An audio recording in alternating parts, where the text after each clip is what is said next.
So, said, once again, we've come to the time of year when we review the life of our church, looking at all that's been happening, where the growth has been, where there's been lots of new exciting things happening, and also acknowledging what perhaps we've needed to lay down.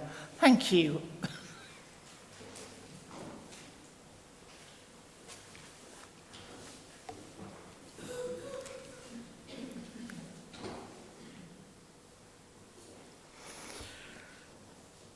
So I said I am going to be showing a review of St Mary's using slides and photographs to remind us what we've been doing. But before that, I wanted to look at the gospel reading that I've just read about Jesus being the shepherd, acknowledging that he is the gate for the sheep.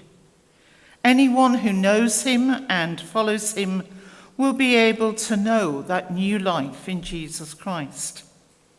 And we've just heard the words in verse 10, where Jesus says, I've come that they may have life and have it in all its fullness.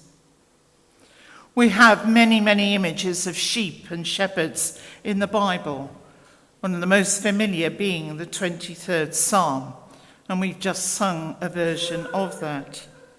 Those words give lots of comfort to many people, especially as they grieve. Today is known as Vocation Sunday. I want you to realise just what that word means. Well, the dictionary definition is a strong feeling of suitability for a particular career or occupation. So some might say they have a vocation to be a nurse or a doctor or a teacher. And some will know that they've got a vocation to minister in the church. But there are many different ministries that can be exercised in the church. And we're particularly able to see that here at St Mary's, where we've got Ian and David as our licensed lay ministers, Tim in training as a licensed lay minister, and Sarah as an authorised preacher, as well as Jack as our family and children's ministers. Those who lead our music, those who have a ministry of hospitality, exercised in so many different ways. And today we're being called to think about what our particular ministry might be. In our APCM, we'll be electing those who will be our church wardens, on PCC members and deanery synod members. But we each have a vocation that God is calling us to be part of his church in very many different ways. I'd ask you to be praying and encourage you to think about what is your vocation.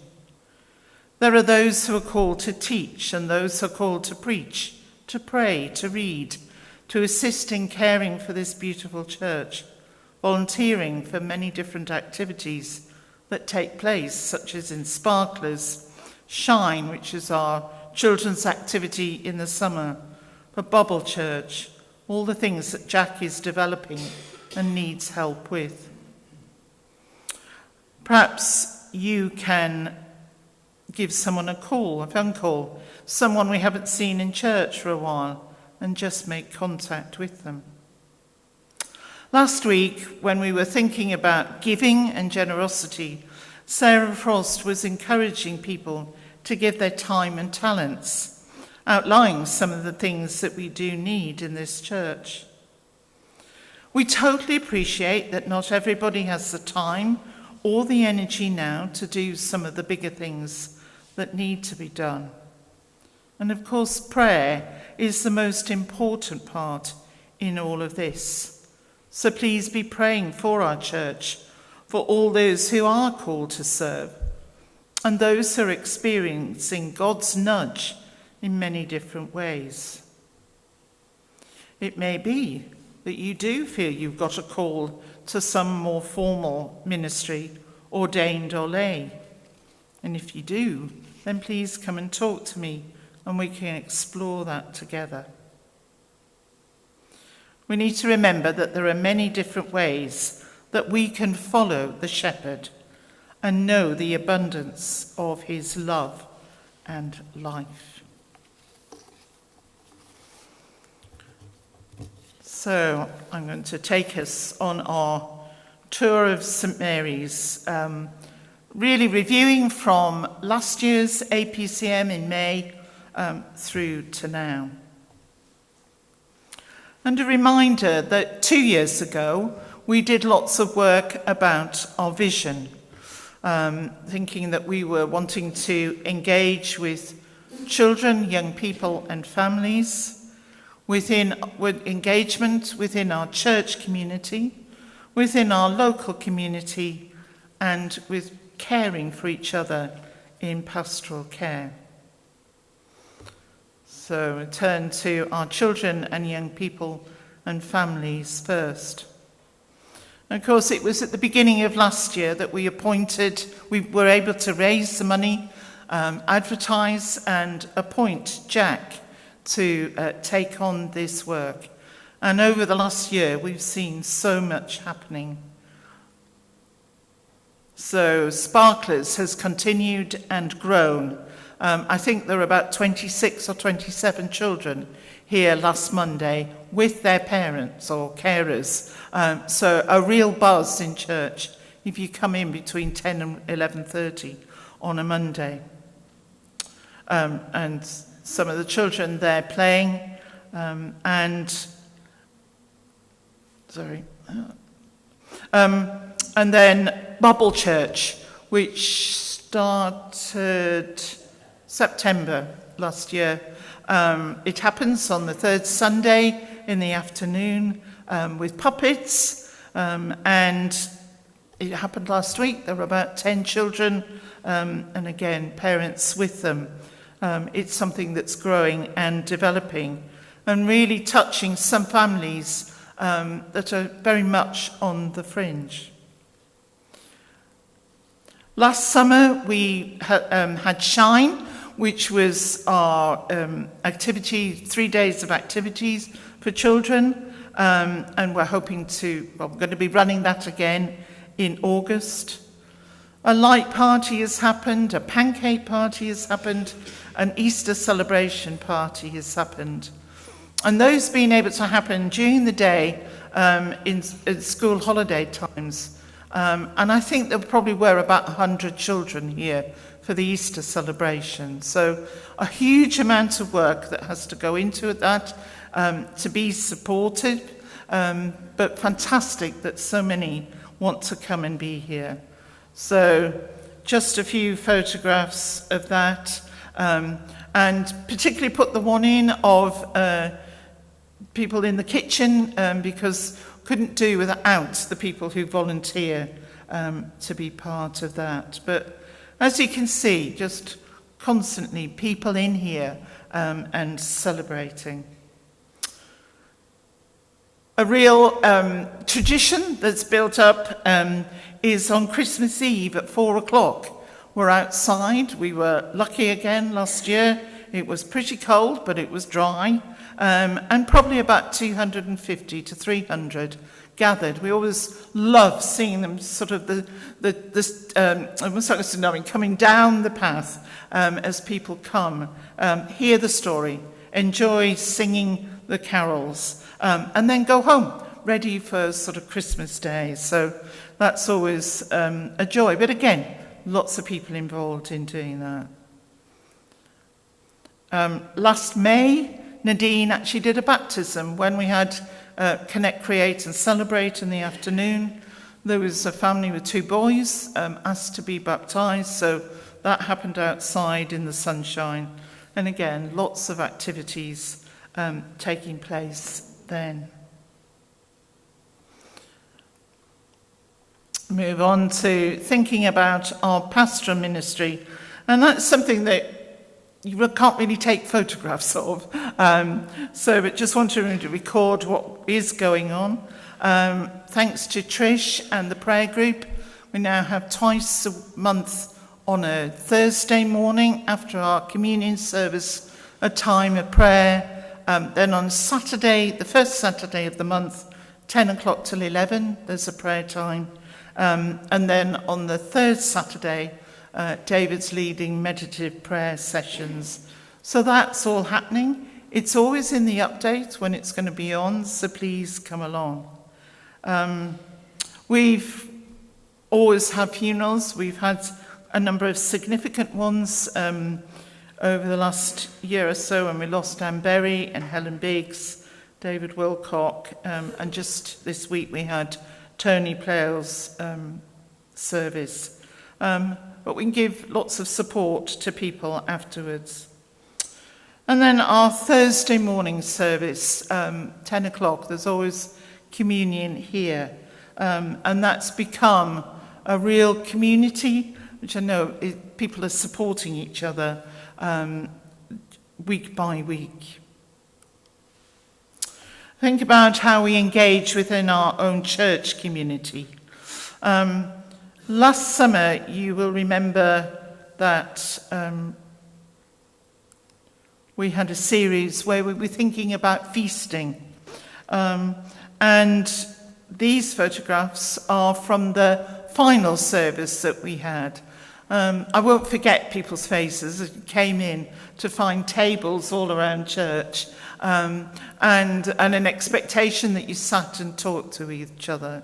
And I know that there was a real depth of conversations that went on in that. So I think once again showing how we can use our church space to be creative in our worship and still be very meaningful for everyone.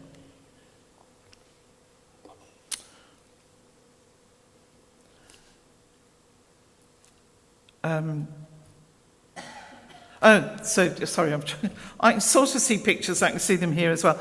When it was the Wendover Arts Festival, which we'll show you some pictures in a moment, the church was absolutely full of art, but we still were having a service. So there was a gazebo outside for the cafe that we turned into a worship space, and we're able to be out there. And we'll be doing that again this year. And if those of you who were here at Easter experienced how the altar, placing the altar in the middle and having chairs all facing in, just made our worship space far more inclusive. And there were lots of children here last year. There were probably about 25 children here this year, all really able to get involved with what's going on. And then the picture down in the bottom corner was the carol service, where Greg Smith, our MP, came along to that. Since January, we've changed the pattern of our service, where we've really been able to see the talent that we've got within our church. We consulted with you about how things could be after Nadine and Matthew moved on. And now, at the 10:45, the first Sunday of the month, we have Connect, Create and Celebrate. David and Jack, Jack and Rachel leading that, and being very intergenerational in that service. And then our Digging Deeper services at 10:45 on the third Sunday of the month. And in February, we had a panel where we were thinking about faith and science. And that's a real opportunity, I think, real growth point for us of what we're being able to do in our services. And then, as I said, we have Thursday morning, our communion service, and when it was Christmas, we were able to do lunch for them. And then quite a lot of people had been at the retreat day in Palmore in October, which again is going to be repeated. And finally, just pictures of outside, the chance we have when we're having coffee to relate together, get to know each other, and be able to, I say, really get to know each other across our different congregations. And then our engagement with our local community. The major event last year was when we had the first Wendover Arts Festival. Deborah, who's at the back, masterminded that, but with a huge number of people being involved. And you can see how much the church was filled with the art. The purpose wasn't to make money, but it did. Over the Friday night, Saturday, Sunday, Monday, we think that 1,700 people came through the church doors. 43,000 was taken, and about 19 of that was able to come to church. So, it's happening again, and I know that Julie and Deborah and people have been encouraging folk to get involved. Now we know what it's about. And I think last year, quite a lot of people were sort of like, I'm just not sure what you're going to need me to do. What's it all about? Please really encourage you to come and to be part of it and to invite others to come. Because one of the things that we found last year was as people walked through the door who live in Wendover were, I've never been here. I don't know what the church looks like. And that's not uncommon. So a way to bring people in was great. At Christmas time, some of us went and sang in the Red Lion. We had a barn dance. And then in early November, number 2 Pound Street, the wine and coffee shop, was celebrating their 50th birthday, and said, could they come and be in here? And again, it's another way of our church building being used. About 250 came, and again, people who've not been in, or seeing that we can use the space, not just for worship. If we only used it for worship, we would be spending an awful lot of money for a space that just sat empty. But it's not. It's a vibrant place with so many people coming in. Another event that was for the whole community was at about 90, Michael. I think it was about 90 people took part in our treasure hunt last August. And again, another one's going to be happening this year. But it was a great opportunity for people to come and join in. One of the things that people remark upon a lot is our churchyard. And we have had times when it's been a challenge, but a lot of the time it looks absolutely fantastic. It does at the moment. If you wander up, there's lots of flowers around. We are dependent on volunteers for that. There's Harry and Simon and Tim who do the grass cutting. They don't come to church, but this is a really important place for them. Yesterday we had people from Community Payback in the churchyard doing work. We do pay one gardener, and we need to have tree work done. So the middle picture is actually, you may not have noticed, but the yew tree had a huge amount taken out just to open it up, because we need to be looking after those trees. They're a very important part of Wendover Churchyard. So, but again, it's a place where people wandering in all of the time and will very often find their way into church as well. The back car park, if you've not been there when it's been dark, the lighting was all fixed, and so it comes on. And really, I put that in as an example of the lots of work that needs to take place to keep our building as beautiful as it is. That's very often down to volunteers, but it's also work needing to be paid for. And we get support from that from the Friends of St Mary's, from grants, but also your giving goes towards that. Thank you. And the parish council. This time last year, there were 3 of us. So a picture there of Nadine and Matthew and myself. And in July, we said farewell to Matthew, and you will know that he's now the rector of Aylesborough, the Kimballs and Stoke Mandeville. And enjoying that, although I think finding it all very busy with his St Peter's College work as well. And then in November, we said farewell to Nadine and Howard after the 6 years that they'd been here and all that they had done. I put up our website. Please go to the website. There is actually a huge amount there. If you go looking at it, it's a way of being able to donate. It's a way of being able to register so that you can receive the information that comes out week by week. At 5 o'clock on a Friday, you should receive an update from St Mary's, and that can be registered. But there's lots of information there. So we try our best to communicate what's happening. I put my hands up. It doesn't always work. Don't always remember. But by going to the website, you can find a lot out.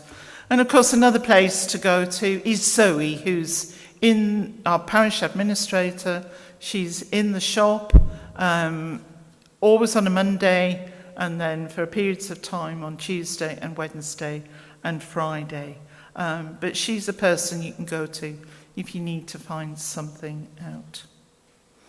So a huge amount that does go on in our church as we continue to be at the heart of the community. That's what we aim to be. The place that's been here since the 14th century. The question I often get asked is, why is the church here and not in the village? Well, the church was here first, and the village grew afterwards because of the manor house. The school was the manor house. And so, it has been a place that people have come to for many years. And when it was the Wendover Arts Festival, there was one person, sort of Wendover resident, said, "This is how churches used to be." In the medieval times, people would come in and they would be selling stuff and meeting and, dancing, everything happening in the church. So that's why it is so important that we continue to open up, to invite people in, to make the welcome that we so often hear as being something that's positive and sort of truly inclusive.